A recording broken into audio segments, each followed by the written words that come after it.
Que bom que você está aqui, que podemos nos encontrar nesta quarta-feira para juntos meditarmos na Palavra de Deus.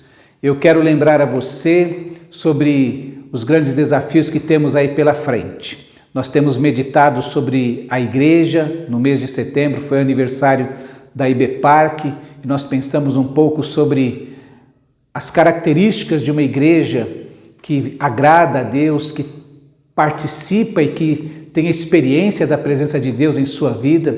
E temos meditado agora em outubro a respeito desta comunidade do amor, da cura que vem pelo amor, e vamos continuar meditando sobre isso. Eu quero te convidar a não perder nenhum culto, a participar dos grupos pequenos que meditam ainda um pouco mais a respeito deste tema, porque estamos voltando ao normal, somos desafiados talvez por um novo normal e somos desafiados pelos sonhos que Deus tem para este futuro. E queremos estar assim, como se diz, antenados, estar preparados. Queremos estar preparados para aquilo que Deus vai fazer. Queremos não atrapalhar os planos de Deus. Queremos antes ser instrumentos úteis nas mãos de Deus para participar da obra que Ele está realizando, da sua missão de resgatar o mundo. Eu quero lembrar a você de orar pelo Encontro dos Homens, que será dia 29 de outubro, uma sexta-feira, última sexta-feira deste mês, às 20 horas. Estará conosco o pastor Nelson Domingues. Ele é pastor e psicólogo e ele vai falar sobre a solidão de Adão. Quem participou do último encontro viu que nós temos grandes desafios, precisamos depender de Deus e do poder de Deus para podermos cumprir a nossa missão como homens e como líderes no nosso lar, na igreja e na sociedade. Eu quero desafiar você, minha irmã, que tem marido, filho, genro, pai, neto, sobrinho, você incentivar que eles participem deste encontro. A participação destes homens vai trazer bênção para o seu lar, para o seu relacionamento. Nós queremos ser homens melhores, homens do reino, com R maiúsculo, do reino de Cristo Jesus. Também quero convidar você a orar e a se preparar para uma semana de evangelização, na qual distribuiremos a palavra de Deus em várias ocasiões, em vários lugares. Eu tenho desafiado você a pensar em pelo menos 3 pessoas que você gostaria de ver aos pés de Cristo, que o seu coração se move na direção destas pessoas. Ore por estas pessoas, prepare um momento especial para poder entregar esta literatura e para também se dispor a estudar a palavra de Deus com elas, para que elas possam encontrar o grande amor de Deus, descobrir em Cristo a esperança que há para a vida. Quero lembrar também a todos vocês sobre a Escola da Caminhada. Nós já retornamos praticamente todos os grupos às atividades. Então, todo domingo às 9h30, nós nos reunimos, as crianças, os adolescentes, jovens, os adultos. Quero convidar você a participar. Temos tratado sobre o discipulado. Que tema desafiador, especialmente para estes tempos de pandemia. Fomos descobrindo aos poucos quem são os verdadeiros discípulos de Jesus, a quem a pandemia não afetou em seu relacionamento com Deus, a quem a pandemia ajudou a fortalecer o seu relacionamento com Cristo e com a sua igreja, em que teve fortalecidos a sua espiritualidade. Então, esse tema é muito pertinente, porque, como nós dissemos, estamos esperando ou retornamos a um normal, a um novo normal, em que precisaremos também ter uma dinâmica provavelmente diferente para continuarmos o nosso relacionamento com Deus. Quero lembrar ainda, nossa programação de Natal vai se avizinhando e nós já estamos com o nosso coro de Natal se preparando. Ore por cada participante, por cada coralista, pela irmã Damares, que está nos ajudando e nos ensaiando para apresentarmos algo que seja digno, belo, para que glorifique o nome de Cristo e que alcance os corações daqueles visitantes que nós vamos trazer para ouvirem a respeito dessa grande demonstração do amor de Deus. Deus se fez carne, Deus se fez como cada um de nós. E qual o objetivo de Deus vir ao mundo, deixar o seu trono de glória para se encarnar, vir a este mundo como uma criança, para sofrer, para ser rejeitado, para morrer na cruz, para ressuscitar. Tudo começa com esta história e nós queremos proclamar isso. Vá orando desde já por todos os que vão participar, pelos que haverão de nos visitar e ouvir esta mensagem, para que Deus nos use de uma maneira especial para glorificar o seu nome. E como nós estamos orando, quero convidá-lo a participar de segunda a sexta dos nossos encontros de oração às 20 horas. Segunda, terça, quinta e sexta através do Google Meet. Nós disponibilizamos o link no informativo, mas se você também conhece alguém da igreja, pode pedir, olha, me passa o link, que essa pessoa, se você não faz parte do informativo, peça o link para alguém que você conhece, que essa pessoa vai poder passar para você. E na quarta-feira nós temos este encontro, esta meditação no meio da semana, que quer dirigir, dar uma direção ao nosso coração. Meu querido, você vai assistir também mais uma vez um outro vídeo a respeito da campanha nacional de evangelização Jesus Cristo é a única esperança. Ao fim do vídeo nós vamos então meditar na palavra de Deus. Prepara o seu coração. Hoje vamos falar de uma das mais preciosas promessas que Deus tem para o ser humano. Que Deus te abençoe. Até a nossa meditação.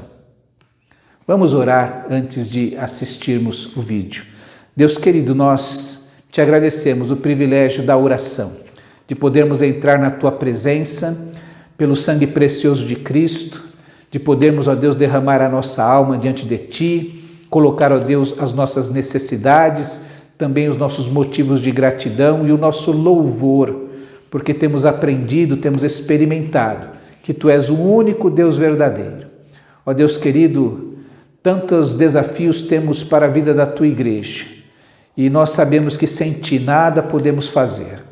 Então te pedimos, ó Deus, a comunhão contigo, a presença e o poder do teu Santo Espírito em nossa vida. Ó Deus, quebranta o nosso coração para que estejamos sempre dispostos, ó Deus, a te servir e a ser estes instrumentos, ó Deus, na propagação desta boa notícia, o Evangelho de Cristo Jesus. Ó Deus querido, ouve a nossa oração. É o que nós te pedimos, desde já agradecidos por tudo que o Senhor há de fazer, no nome precioso e poderoso do Senhor Jesus Cristo. Amém, ó Deus. Veja o vídeo agora e daqui a pouco nós nos encontramos para a meditação da palavra de Deus. Que Deus te abençoe.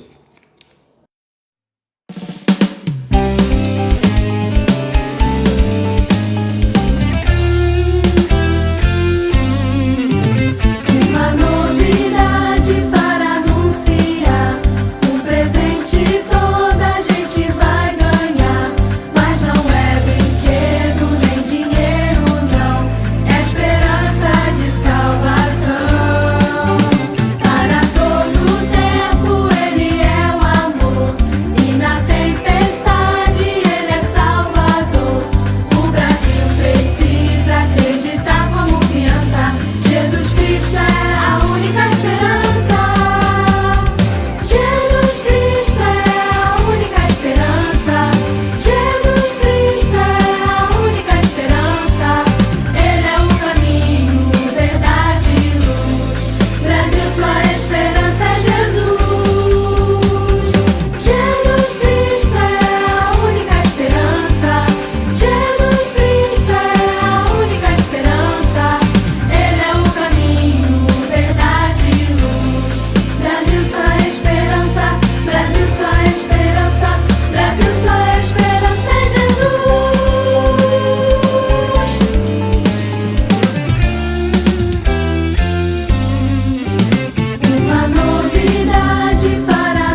Abra sua Bíblia em Romanos capítulo 10, nós vamos ler dos versos 1 ao 13. Estamos meditando sobre o Deus de promessa e hoje vamos pensar numa das mais preciosas promessas que Deus fez àqueles que nele creem, a promessa de salvar aqueles que nele creem. É algo tão precioso, tão especial, vai falar sobre o cerne da Bíblia. Eu quero convidar então você a abrir sua Bíblia em Romanos capítulo 10, dos versos 1 a 13, que diz assim: Irmãos, o desejo do meu coração e a minha oração a Deus pelos israelitas é que eles sejam salvos. Posso testemunhar que eles têm zelo por Deus, mas o seu zelo não se baseia no conhecimento, porquanto, ignorando a justiça que vem de Deus e procurando estabelecer a sua própria, não se submeteram à justiça de Deus. Porque o fim da lei é Cristo, para a justificação de todo o que crê. Moisés descreve desta forma a justiça que vem da lei. O homem que fizer estas coisas viverá por meio delas. Mas a justiça que vem da fé diz: não diga em seu coração: quem subirá aos céus? Isto é, para fazer Cristo descer, ou quem descerá ao abismo, isto é, para fazer Cristo subir dentre os mortos. Mas o que ela diz? A palavra está perto de você, está em sua boca e em seu coração, isto é, a palavra da fé que estamos proclamando. Se você confessar com a sua boca que Jesus é Senhor e crer em seu coração que Deus o ressuscitou dentre os mortos, será salvo. Pois com o coração se crê para a justiça e com a boca se confessa para a salvação. Como diz a Escritura, todo que nele confia jamais será envergonhado. Não há diferença entre judeus e gentios, pois o mesmo Senhor é Senhor de todos e abençoa ricamente todos os que o invocam, porque todo aquele que invocar o nome do Senhor será salvo. Quero convidar você a orarmos mais uma vez. Deus querido, ministra a Tua palavra em nosso coração, que o Teu Santo Espírito tenha liberdade de aplicá-la a cada um, e que se houver alguém ainda, ó Deus, que não se apropriou, se não recebeu esta promessa em seu coração, que hoje seja o tempo aceitável. É a nossa oração no nome precioso do Senhor Jesus. Amém, ó Deus. A palavra de Deus nos ensina que Deus é um Deus de promessas. E esta promessa, a promessa que vamos meditar nesta noite, é que Deus promete que vai salvar todo aquele que nele crê. É interessante que a palavra de Deus nos retrata como peregrinos. O cristão é um peregrino neste mundo. É assim que quando o apóstolo Paulo escreve aos Filipenses, ele afirma, dizendo que nós estamos neste mundo e aguardando uma pátria futura, porque a nossa cidadania, porém, está nos céus, de onde esperamos ansiosamente o Senhor Jesus. Retratando assim que nós não somos deste mundo, nós somos peregrinos nesta terra.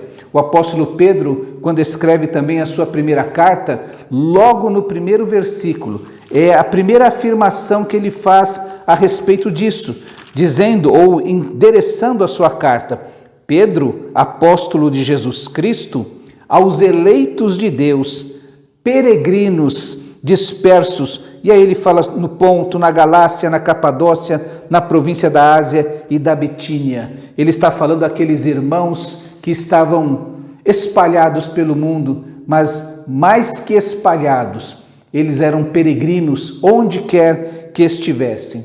E quando o escritor aos Hebreus fala sobre os heróis da fé, ele também faz a mesma afirmação, dizendo assim, que todos estes heróis da fé que ele relatou ali no capítulo 11, e descrevendo a fé destes homens e como se relacionaram com Deus, no versículo 13 do capítulo 11 ele diz assim: todos estes viveram pela fé e morreram sem receber o que tinha sido prometido, Viram-no de longe e de longe o saudaram, reconhecendo que eram estrangeiros e peregrinos nesta terra.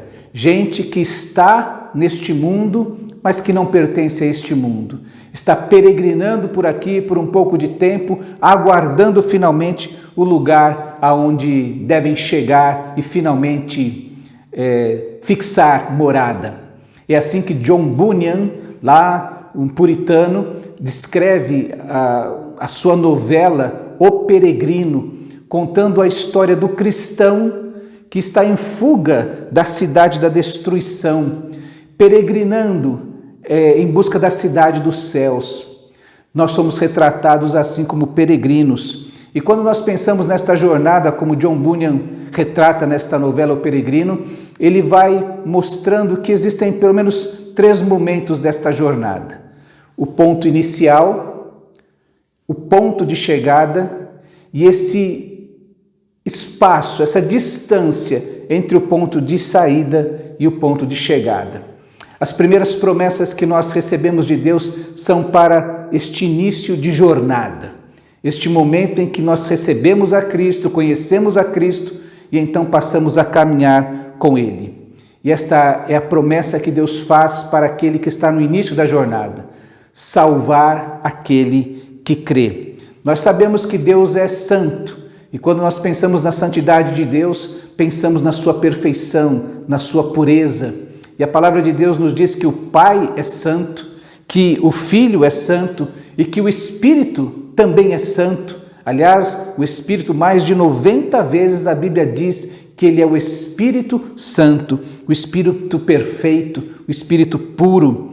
É interessante que Isaías tem uma visão a respeito de Deus. Lá no capítulo 6, no verso 3, está registrado assim, que Isaías vai ao templo em busca da presença de Deus e lá tem esta visão onde ele enxerga o Senhor assentado num alto e sublime trono, cercado de serafins que cantavam assim, diz o verso 3, e proclamavam uns aos outros: Santo, Santo, Santo é o Senhor dos exércitos e a terra está cheia da sua glória. Não havendo como dizer santo, santíssimo, e o que mais afirmar a respeito da santidade de Deus, os serafins então vivem para adorar a Deus e proclamar a sua santidade, a sua pureza, a sua perfeição. Santo, Santo, Santo é o Senhor.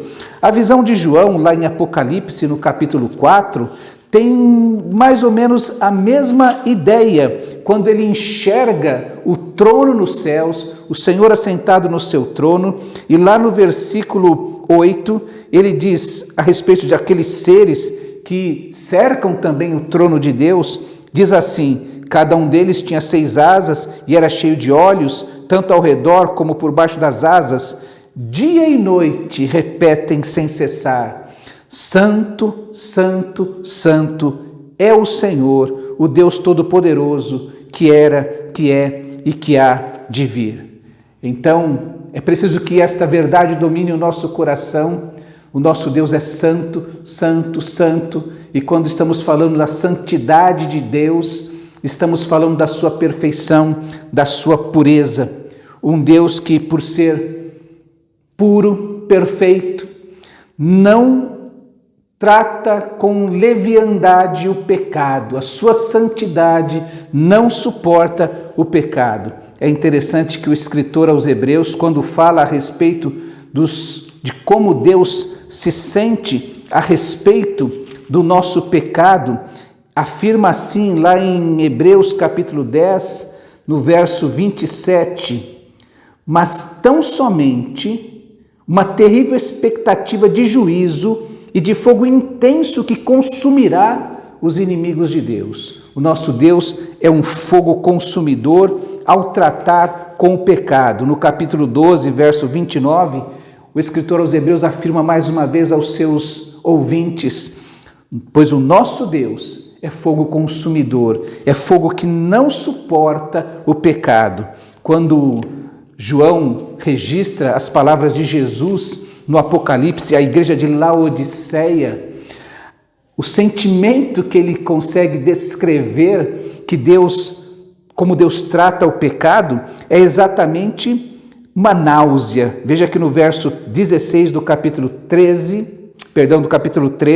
está assim: Deus reclama daquela igreja, da sua dubiedade, da sua inconstância, e aí ele afirma: assim, porque você é morno, não é frio nem quente, estou a ponto de vomitá-lo da minha boca. O pecado causa como que náusea em Deus. Deus fica indignado e se comporta como um fogo consumidor que há de acabar, que há de tratar com rigidez o pecado que cometemos. Deus tem aversão ao pecado, ao nosso pecado. E quando ele pensa em nós, quando o apóstolo Paulo descreve a nossa condição diante de Deus, como é que nós somos, ou como somos descritos, ele vai falar lá em Romanos capítulo 3, dos versos 13 até o verso 18, diz assim: suas gargantas são um túmulo aberto, com suas línguas enganam, veneno de serpentes está em seus lábios, suas bocas estão cheias de maldição e amargura, seus pés são ágeis para derramar sangue, ruína e desgraça marcam os seus caminhos e não conhecem o caminho da paz. Aos seus olhos é inútil temer a Deus. Que descrição terrível da depravação humana. Ele descreve a garganta, a língua, os lábios, a boca, os pés, os olhos, tudo o que o ser humano faz, ou todo o ser humano, segundo a palavra de Deus, está depravado. É incapaz de tratar ou de viver sem que a sua vida seja contaminada pelo pecado. A Bíblia também descreve o ser humano, além dessa depravação que tomou conta de todo o seu ser, como um ser que vive em inimizade para com Deus. Romanos 8, verso 7 diz que a mentalidade da carne, da natureza humana, é inimiga de Deus, porque não se submete à lei de Deus, nem pode fazê-lo. A natureza humana, retratada pela palavra de Deus, é uma natureza completamente depravada ou totalmente contaminada pelo pecado e também como que escravizada a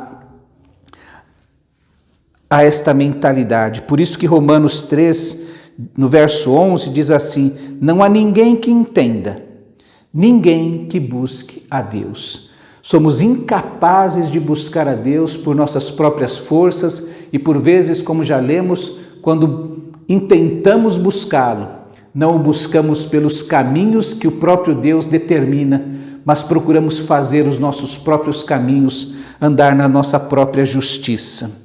A Bíblia ainda fala que há uma universalidade do pecado. Veja que no capítulo 3 de Romanos está escrito assim, Romanos 3, verso 10 até o verso 12, como está escrito: não há nenhum justo, nenhum sequer. Não há ninguém que entenda, ninguém que busque a Deus. Todos se desviaram, tornaram-se juntamente inúteis. Não há ninguém que faça o bem, não há nenhum sequer. A palavra de Deus coloca todos debaixo do pecado, todos estão distantes de Deus, ninguém busca a Deus, ninguém é capaz de se aproximar de Deus. É assim que quando a Bíblia, poderíamos resumir que a Bíblia fala do ser humano como um ser que está caído. Segundo aos Coríntios capítulo 4, no verso 4, fala sobre o Deus desta era cegou o entendimento dos descrentes para que não vejam a luz da glória, a luz do evangelho da glória de Cristo, que é a imagem de Deus. A mente do ser humano, natural, pecador, está cegada para a verdade de Deus. Esta é a condição. O seu coração só consegue seguir as coisas terrenas. É por isso que lá em Colossenses o apóstolo Paulo exorta os seus irmãos de Colossos, capítulo 3, verso 2, dizendo assim: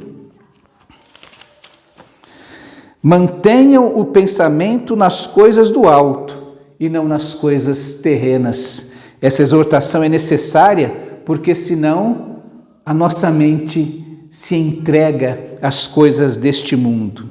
A verdade é que a nossa vontade está escravizada. É assim que a Bíblia nos retrata. Seres plenamente depravados porque todo o seu ser foi contaminado pelo pecado, que andam em inimizade com Deus por causa dos seus próprios pensamentos, que são incapazes de buscar a Deus por sua própria vontade, porque a sua vontade está escravizada. Que situação difícil. Todo mundo, todos, sem exceção, são retratados desta maneira pela palavra de Deus. E é aí que entra a promessa de Deus, de salvar aquele que crê, de alcançar de uma maneira graciosa, de uma liberdade graciosa a todo aquele que crê. A solução para vencermos essa depravação, essa inimizade, essa incapacidade, essa universalidade do pecado em nossa vida, seria que se fôssemos capazes de viver sem pecado. Se nós pudéssemos viver de maneira perfeita, de tal forma que fôssemos aceitos pelo padrão divino de pureza, de santidade, de perfeição. Mas, infelizmente, não existe tal pessoa. Desde Adão, todos os descendentes são pecadores, nascem nesta condição de depravação, de inimizade, de incapacidade, de universalidade do pecado. A justiça da lei, que o apóstolo Paulo fala no texto que lemos no início, ela é uma justiça hipotética, porque não há ninguém que algum dia tenha cumprido toda a lei. Não há um ser humano que tenha feito isso. Por isso, a solução que Deus encontra para isso está naquilo que lemos lá em Romanos capítulo 10. No verso 4 está dito: porque o fim da lei é Cristo para a justiça de todo o que crê. O apóstolo Paulo está dizendo que a lei, que diz que nós somos pecadores, depravados, inimigos de Deus, incapazes de dizer não ao pecado, escravizados ao pecado, o pecado que alcançou completamente toda a raça humana. Esta lei que nos mostra que somos assim, ela nos aponta para Cristo. Ela nos indica que há alguém que pode cumprir a lei em nosso lugar. Por isso que o fim da lei é Cristo. Ela nos aponta para Ele e ela nos mostra que Ele a cumpriu. Na realidade, o apóstolo Paulo está falando que Jesus é a propiciação pelos nossos pecados. Lá em Romanos capítulo 3, no verso 25, diz assim: Deus ofereceu a Cristo como sacrifício para propiciação, mediante a fé, pelo seu sangue, demonstrando a sua justiça. Em sua tolerância, havia deixado impunes os pecados anteriormente cometidos, mas no presente demonstrou a sua justiça, a fim de ser justo e justificador daquele que tem fé em Jesus. Esta é a solução que Deus aponta para nós. Jesus é aquele que satisfaz a ira de Deus contra o pecado, aquele fogo consumidor, aquele Deus que sente náuseas pelo pecado. A sua ira contra o pecado é aplacada, ou é satisfeita, melhor dizendo, através do sacrifício que Cristo realiza na cruz do Calvário. E o que nós podemos fazer neste caso? É o que o apóstolo Paulo fala e aquilo que lemos. Se você confessar com a sua boca que Jesus é Senhor e crer em seu coração que Deus o ressuscitou dentre os mortos, será salvo. Esta é a promessa de Deus, que se você confessar com a sua boca que Jesus é Senhor e crer em seu coração que Deus o ressuscitou dentre os mortos, será salvo. A fé que vem pelo ouvir e ouvir a palavra de Deus, a mensagem que está em Cristo Jesus. Esta é a libertação graciosa que Deus realizará, que Ele prometeu, deu como intenção que fará e cumprirá, salvar aquele que nele crer. A salvação, conforme Romanos 10:4, é a solução de Deus, que é a justiça pela fé em Cristo Jesus. Porque o fim da lei é Cristo, para a justificação, para a justiça de todo aquele que crê. Porque Jesus Cristo alcançou a justiça da lei, porque viveu de uma forma sem pecado. Como nós dissemos, nenhum ser humano viveu sem pecado. Então não é possível cumprir a lei e ser aceito por Deus porque alcançamos o padrão de pureza e santidade determinado por Deus. Mas através de Cristo Jesus, da sua morte, do seu sacrifício na cruz do Calvário, somos alcançados por esta verdade em nosso coração. Por isso que a palavra de Deus diz lá em Hebreus capítulo 4, no verso 14, a respeito de Jesus: portanto, visto que temos um grande sumo sacerdote que adentrou os céus, Jesus, o Filho de Deus, apeguemo-nos com toda a firmeza à fé que professamos. Pois não temos um sumo sacerdote que não possa compadecer-se das nossas fraquezas, mas sim alguém que, como nós, passou por todo tipo de tentação, porém sem pecado. Querido irmão, você que me ouve, que promessa preciosa. Todos pecaram. Não há um justo, nenhum sequer. Todos, absolutamente todos se desviaram. Ninguém tem condições de chegar diante de Deus. Mas em Cristo Jesus, a justiça que Cristo Jesus cumpriu é colocada sobre nós. Este foi o método de Deus de resgatar o ser humano que está caído, depravado, inimigo de Deus nos seus pensamentos, nos seus caminhos, incapaz de libertar-se dos seus pecados. Mas em Cristo Jesus, isso pode alcançar a nossa vida. Em Cristo Jesus, Deus cumpre esta promessa tremenda de salvar todo aquele que crê. Esta é uma promessa que está sendo acalentada em nosso coração. Eu quero convidar você nesta noite a receber esta promessa, a falar com Deus: Senhor, eu creio que Jesus é meu Salvador. Eu creio que Ele cumpriu esta lei, que Ele foi aceito por Ti, que Ele viveu sem pecado, que Ele é o meu Salvador. E eu quero dizer que Ele é o meu Salvador. E eu quero crer no meu coração. Ajuda-me, Senhor, nesta hora. Conhece o meu coração, a sinceridade do meu pedido nesta hora. Eu quero crer, eu quero receber a Jesus como meu Salvador, como meu Senhor. Aí onde você está, quero te convidar a orar, fazendo esta oração de entrega a Deus, onde você fala: eu quero me entregar para receber a justiça de Cristo, a justiça que há em Cristo Jesus, que o sacrifício que Cristo realizou na cruz do Calvário venha sobre a minha vida. Feche os teus olhos, vamos orar. Deus querido, nós te agradecemos por tão grande promessa que é feita na tua palavra. Nós te pedimos, ó Deus, que o nosso coração, por causa de Cristo Jesus, pela ação do teu Santo Espírito, vença a incredulidade, possa descansar pela fé no sacrifício que Cristo fez por nós. Ó Deus querido, nós queremos estar diante de Ti não por causa da nossa própria justiça, mas pela justiça que há na fé em Cristo Jesus. Ó Deus, ouve a oração daqueles que têm lutas para poder crer.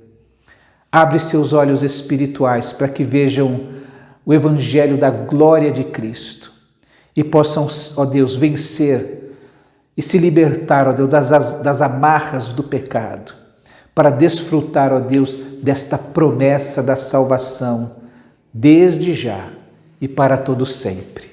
É a nossa oração que o fazemos, no nome precioso, poderoso, de nosso amado Senhor e Salvador Jesus Cristo, aquele que foi morto na cruz, mas ressuscitou, e está vivo sentado à destra do Pai e reina para todo sempre. Amém.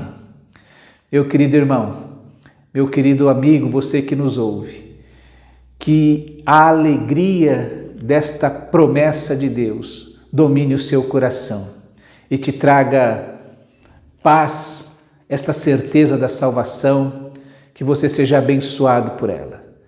Que Deus te abençoe, que Deus te dê a salvação que prometeu, se você creu. Que Deus te abençoe e até a próxima quarta-feira.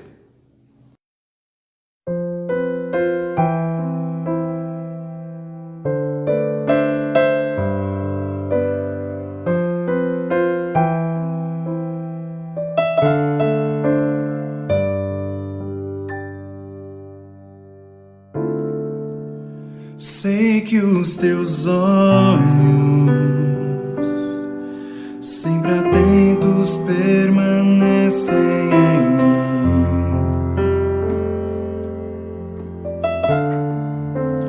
e os teus ouvidos estão sensíveis para ouvir meu clamor. Posso até chorar, mas a alegria vem de manhã.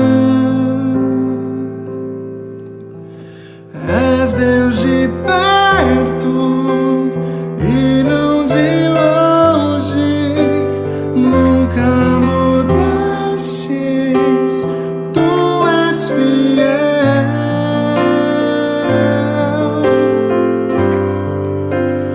Deus de aliança, Deus de promessa, Deus que não é homem pra mentir.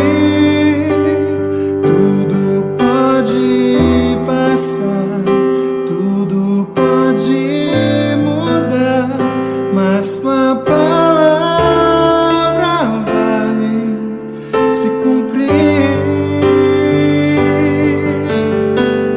Posso enfrentar o que for, eu sei quem luta por mim.